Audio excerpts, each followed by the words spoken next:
Jharkhand, Raipur, Bilaspur, GT road, Delhi, Mumbai, Hyderabad, Pune সব জায়গায়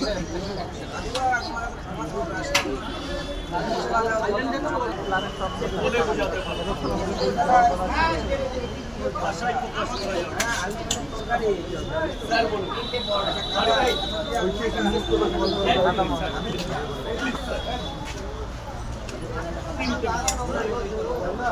আরেকটু হাজার কেনা দিয়ে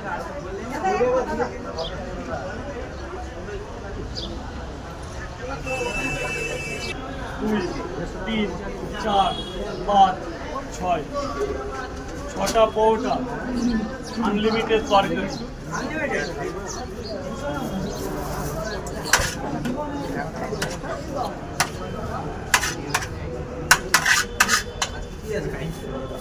আজকে বড়ি আছে, বাদাম আছে, মিল্ক বাদাম আছে, কাবলি ছোলা আছে, চীনা বাদাম আছে, মুগের ডাল আছে, বিউলি ডাল আছে, ব্যাস এই হচ্ছে তরকারি পর্ব। আর মশলা তো যা যা দেখিয়েছি তার বলার মতো না।